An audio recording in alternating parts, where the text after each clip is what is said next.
Hello, welcome back to the Pure Scientology Please podcast event coming to you from a pod in Oregon.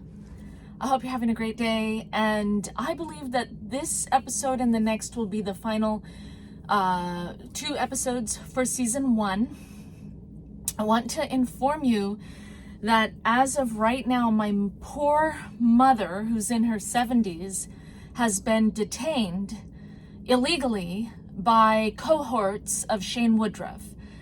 She has been targeted by Shane, working with the Delphian School, very illegal group of idiots, but well financially empowered idiots nonetheless, who have been raised to create havoc. She is being told that she will not be able to pursue her work. She'll be kicked out of her house, and she will not be able to be employed if she doesn't do strange things. So one of these is that she has caused a lot of distress to my father, who has been to the doctor this morning and the hospital, because my mother basically said that if he is going to stay talking to me, communicating with me, then she's not going to be able to talk to him, or she won't be allowed, to carry on with her life. So she is a professional Scientology counselor. She loves L. Ron Hubbard, loves his work, and she happens to work for, well, let's make this the subject of today's podcast event. So here we go, episode 9 of Pure Scientology Please podcast event. 2019, I am given a fitness board turn down from Scientology. It is now 22 years into my life since the day the 6th of September in 1996, when I was led to believe that if I were to pursue my own dreams and my own goals for my life, I would basically be torching all of Scientology, and I would be abandoning everyone's dreams for me, and a lot of other things that it's too many silly things to repeat here, but false information about what Scientology is and what the Sea organization is were pounded into me with the threat of basically death and the loss of my mother and my brother, who had also been really heavily targeted by Trevor Ott at the Delphian School, and others pushing him around his entire life. And then my dad as well was blacklisted, even though L. Ron Hubbard used to originate letters to him to find out how he was doing.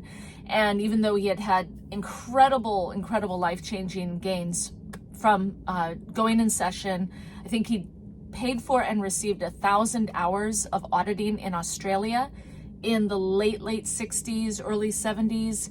And despite his understanding of the religion and his commitment to the technology and his friendship with L. Ron Hubbard, just to put pressure on me and my mom and my brother, his goals and his dreams with the technology were just sort of kicked around. And that's terrible. So right now, 2026, my dad is 85 years old, and he's at home sick with worry about his wife. And, it's not a good time to travel. And normally he would, in the old days, he would just get in his car and drive out and see my mother, who is not at her home right now. And there's even more tragic details to this story, but it's awful. It's absolutely terrible. And I have had a lot of grief, a lot of emotion due to this stress in my life. And it is purely just for financial purposes, for personal gain, and also because Shane Woodruff was raised very badly by parents who basically said that you scream and shout at people and threaten to murder them so that they will be your slaves. And I think in the United States, we have seen that this is actually coming into play.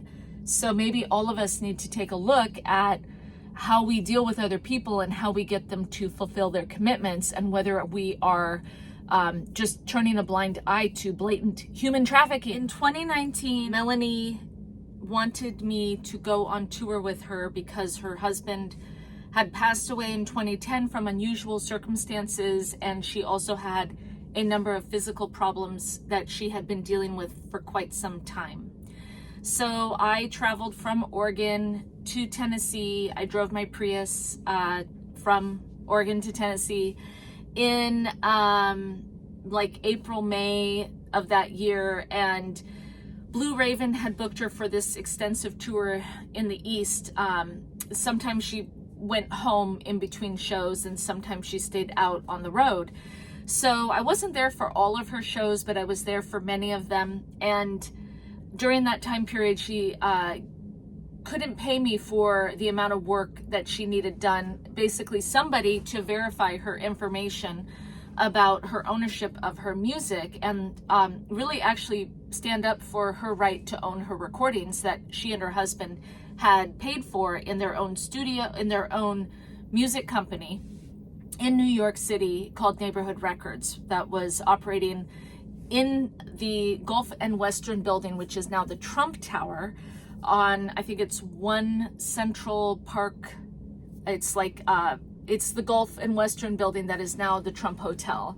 So they had an entire floor there, and Peter Shakarik operated affairs, and they had a staff. They had an executive director at one point, and Melanie, in the mid 70s, she had won 2 lawsuits against Buddha Records. So she owned all of her recordings. She owned all of her, everything concerning her music, and she never sold those items. But when Buddha Records lost Melanie, they were devastated, and they took her and Peter to court twice, and Melanie won both times.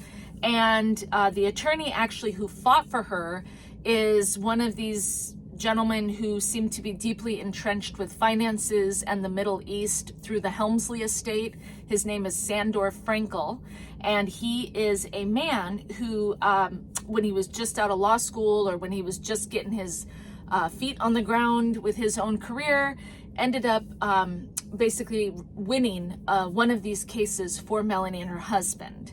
So, however, after that took place, her music seemed to sort of fly out of control, and someone tried to kill Peter. So that wasn't very, very good. And they just decided that they were just, a couple in love, and that they had had these incredible achievements in the music industry already. So very terrified, they left everything in New York and New Jersey. They left their apartment off Central Park. They left this beautiful home on 3 acres in New Jersey, and they went to Florida basically to save Peter's life. And they ended up having their 3rd child together in Florida. And then when he was in his teenage years, or maybe his early 20s, they moved to Tennessee. And when I met Melanie in 2013, Peter had been gone for 3 years, and Bo was now Melanie's professional accompaniment wherever she went and did a show. And Melanie was devastated because the loss of Peter was so intense in her life, due to the fact that he normally set up everything for her. And when her music started to be stolen from her, her solution was just to do shows. But as she got older, she had injuries on the road, and she wasn't able to make really, really lasting deals or friendships in the industry due to the incredibly outlandish, illegal actions happening with live music performances during the 90s and into the 2000s. So Melanie's life was stressful, to say the very least. And so I went on this tour with her, and she really couldn't pay me to be there, though she did cover my travel expenses, which was awesome. So I think she ended up spending about $11,000 to have me there over the course of this tour that went on for several months. And I would go home to Oregon and come back and just kind of be like a bossy bitch, like just trying to get things done for her, and like schlepping for her, as she would say, or getting her coffee, or, being the person who drove, and Bo would work on his computer in the back. And during this time period, she would tell me stories. And it was only because we spent all this time together that I really understood that she really did have a record company that really was a music production company called Neighborhood Records in New York that really was like the total bomb. So the achievements of that company are like world class, to say the very least. And this independent music company that she and her husband helmed was so avant-garde and so caught people from surprise that for years they were selling millions of albums all around the world. And they were being blacklisted, and Clive Davis like hated them, and she hated Clive Davis, and she like has these stories of how he like made her cry. So and that was like really dangerous for her to say that, because she would just get like attacked viciously, like if she said anything bad about him, but that was what was real to her. So she always thought that Clive Davis was like lurking in the background, like destroying her happiness. But it turns out that actually what most likely occurred was that when Sony acquired the original company that she had been with for just a very short time, the one that she had won 2 lawsuits against, when all of her music recordings and all of her rights, like she didn't win them back because the contract never gave them anything, but they did actually record her music. But because Peter was a music producer and she was very do-it-yourself, she was just like tracking every little thing that happened. So by the time they fulfilled the deal, they were like, okay, well, we did our work and we're going to leave. So it was only because they were able to win and get fair justice that they were able to start their own music production company. So sequentially it goes, she meets Peter. Peter takes her first to CBS. Melanie has this huge fight with Clive Davis that like changes her entire outlook on working with anyone in the industry ever again. Peter talks her into working with Buddha Records. He is the music producer on all of her albums with Buddha Records. They fulfill their contract. They go and start Neighborhood Records. They go to court. They win the second big lawsuit. And then not too long after that, Peter gets physically attacked, and they say, together, we have done this amazing thing in the music industry. Let's go to Florida. So that's what they do. So this is really important because at that point, Melanie sort of just turned everything over to Peter when he was ready to deal with it. And she just, like a loving, caring woman, she was caring for his health and, trying to do her best raising her kids while also, making her music the huge priority that it had always been in her life ever since she was a young woman. So here I am, 2019, I've been on staff for 22 years, and Melanie knows that I have integrity. She has seen me stick up for her year after year, and she just wants me by her side, and Bo tells her that he'll work out the details with me, and so we're just sort of, making ends meet however we can, and I'm sleeping on her couch. And then I decide that all of this is a little too hairy and scary, and what is needed is a human rights campaign for artists in the music industry, because I don't have the money to magic wand her life, but it seems like something could be done if people were more aware of the situation. And actually, I came to that conclusion because we talked to about a dozen attorneys, and they all said the same stupid response, which is that they didn't understand the Music Modernization Act, which had happened in 2018. So they were all trying to understand how the hell this illegal law was in place that basically ripped off everyone's copyrights. And meanwhile, I'm saying, hey, Melanie's copyrights have been ripped off, and they're like scratching their heads because they have this Music Modernization Act. And then on top of that, Melanie did not want to pay an attorney. So we basically had to figure out a solution that didn't cost her any money. So that's why I came up with the Article 27 Music Rights Project. And Melanie and I both really love the United Nations Universal Declaration of Human Rights, 30 human rights written in 1948 after the atrocities of World War II. We need them now, that's for certain. I love them. So human right number 27 was the human right that I clung to, which is copyright protection for all artists.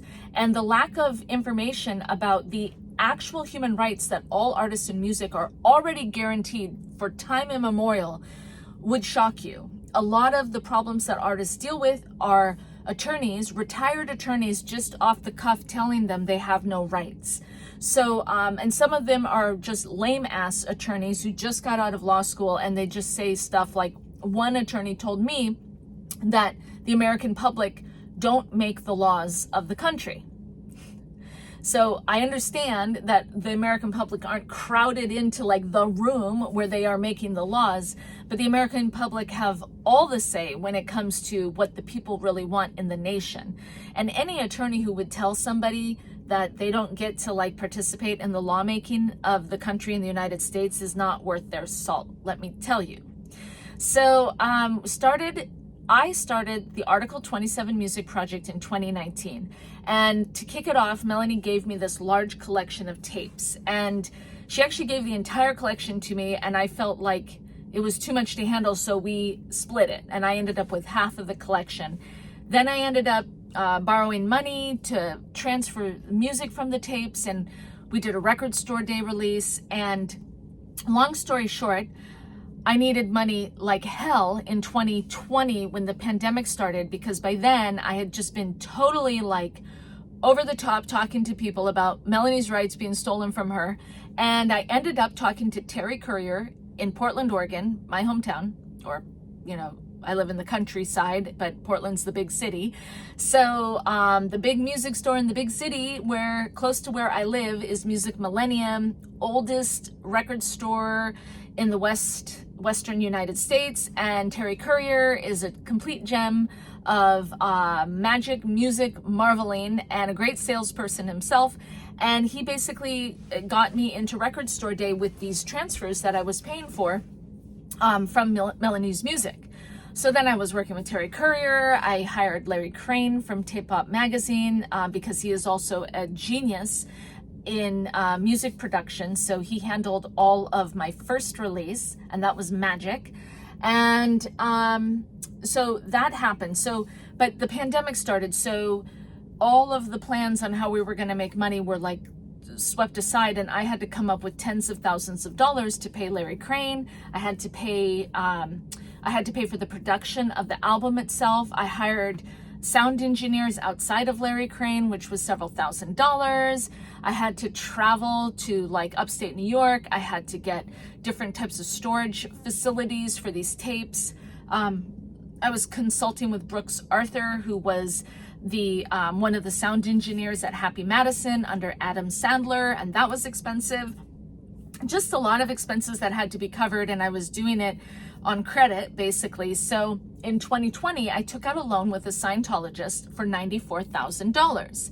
And the Church of Scientology heavily persuaded this woman that I was like a wicked witch. So in a course of months, a loan that was ultimately supposed to be paid off in 4 years' time, this woman just went nuts and said that I was stealing from her. And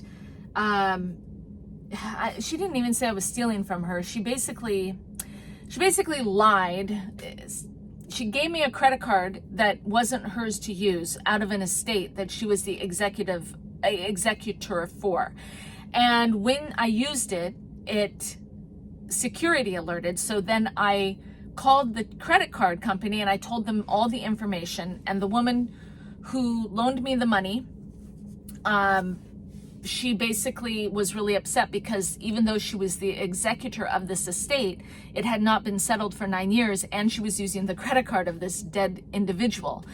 So in a matter of about 15 minutes, we sat and talked, and then she paid all of the money. She's multi-millionaire, so she just paid the card off. And she gave me a loan at 12% interest that was about $94,000. So then I had to figure out how I was going to pay this off. And I had ultimately until like 2024. There were 3 different loans and they were due at different dates. So in January of 2021, I'm like, I just had never had so much debt before. And looking back on it, I probably had no other way to go about doing the record store day release and making Melanie happy and doing a second. We actually did 2 other releases of music that I was paying for to come off these tapes. So I reached out on social media and talked about what I was doing, and I was contacted by a man named Doug Carr. Remember that name? He's a villain. So he used to audit me when I was the president in the Church of Scientology of Nashville. And he was involved in very evil doings towards me personally. In other words, he would audit me and then go and talk to the executive director, Renee Duzak, about whatever I had talked about in session, which is against the protocol of Scientology. So it was this odd thing where you had this person kind of playing games with your life, and you're like, can you just do it by the book? So that was in between like 2009 to like 2010-ish or something like that. So now it's like 10 years later, and Doug reaches out to me, and I'm like sitting there, and a really awful thing had happened in my life, which was that when this woman who lives in Seattle, her name is Lorelei Stevens, and she has a company called Wall Street Brokers, when she was trying to basically, I don't even really know what the end result is that she was trying to achieve, because she was never not going to get paid back, but she started getting really angry. Oh, because when she gave me the credit card, illegally, I wrote an email to her saying, "You've loaned me all this money. Can you please give me a note that says the money did not come from this estate?" Because Lorelei Stevens is like in her 70s, and she has 13 siblings, and they have children themselves. So if she were to, if anything happened, then everybody would scrutinize the book. So if they didn't know me from Adam, and suddenly I had $100,000 of their family's unsettled estate, I just was like, it was a little overwhelming, because I like to be black and white. I like to be crystal clear. I like to be transparent. And here I am, first having used her credit card for $20,000 that was illegal to begin with. And luckily we solved it all and paid the card off within, a matter of minutes. But still, that had happened. So then I just wanted something in writing that said that we were all above the boards with the family, with her family. And this isn't like a mafia family. She really has all these siblings, and she took me to like Vashon Island so I could meet her niece, and really lovely elements to her life. So I am talking publicly badly about her, but that's because after she was connected up with this person from the Church of Scientology, who I think was just really mad that I was surviving and I wasn't, struggling. She basically started writing all these reports that were totally fabricated, and she sent them to like 20 different people. And I'm like, all this detail about the work that I was doing with Melanie, and detail that was totally confidential, because her brother is Rory Stevens, who is an attorney. And the reason I had even met her was because I went to see Larry Stevens and asked him to be the attorney for this nonprofit that I had started on behalf of all these artists in music. And he said, "I am going to be a different type of attorney, but why don't you go talk to my sister, because she does loans professionally." So before we got into Lorelei loaning me the money, I gave her all the details of the company under a verbal confidentiality agreement, because I actually wanted her to be like an executive, since she had all these resources. And she, said that she really liked me and she loved Melanie's music. So what ended up happening was I needed to pay Lorelei off, because I wanted to be like prissy and bitchy and like status hungry, as I normally am, and concerned to be in like pure good. It's just something I like to do. I like to be really ethical and honest. So what happened is Doug Carr reached out to me, and he said he was working for a sales company in Missouri. And I said, "Well, is there a commission there? Because I'm a decent salesperson, and I'm sure that I could get Lorelei paid back by selling solar." So I was headed back to see Melanie, and I drove through Missouri, and I met Doug for the first time in years, and I met Vaughn Prost for the very first time. So Vaughn then hires me to be the public relations officer, or a public contact vice president at his actual main company, which is a construction company that does like work. It's been around for 200 years. They do work on like the state capitol, and he has this amazing history. And I was completely flabbergasted with his professional attitude. So what happened was, he and I made an agreement, and then he went to go do services at the Church of Scientology. So then Doug, who thought he was hiring me to be a salesperson, somehow convinces Vaughn that so basically he hired me to do a very specific role, which deals with getting new clients into the company. And instead of doing sales under Doug, primarily my concern was that I didn't want to work for Doug in sales as soon as I got to the company, because I didn't have faith in him. Because I have done sales before, and I just know that when people get into weird games with their staff, it's better not to have anything to do with them because you will never get it resolved, and it becomes like status, it becomes like a political party or something that you're never going to solve, and it has nothing to do with your efficiency on the job.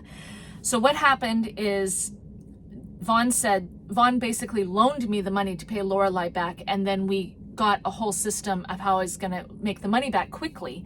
And Vaughn actually loaned me the money to buy this beautiful little house, $250,000, lovely little house, and I was situated there in Jefferson City. So as I started to get people in and they started to purchase solar from Doug, Doug told Vaughn not to give me the bonus that I was promised. So this then altered the entire setup, and here I am in Missouri, and Melanie is still like on the phone, like saying like, I need these things, I was really hoping we were going to get progress on this, and which was sweet that she was totally into it, and she was, but we were basically trying to like push this boulder from like the middle of the Sahara Desert through, the Mediterranean Sea to the Alps, over that, and get back to like Ireland or something. Like us basically tackling the music industry to solve the Music Modernization Act, and also to basically reform things enough so that Sony, ASCAP would stop telling everyone to pay Sony illegally on her music. And worse, they'd even made a deal on her behalf without her authorization with BMG, which was totally illegal and is its own story. I don't have time to talk about it here, but all of this is very detailed. And what's hard to believe is that these things happen. Hopefully now that you have seen what Trump is doing, you will understand that Trump is coming from this background of totally evil creeps that are just ripping off the American music industry and lying to these artists, treating them like slaves, getting them hooked on drugs, and bringing prostitutes into the frickin' picture so they can manipulate them, get them to commit crimes and make it dangerous for them on the road.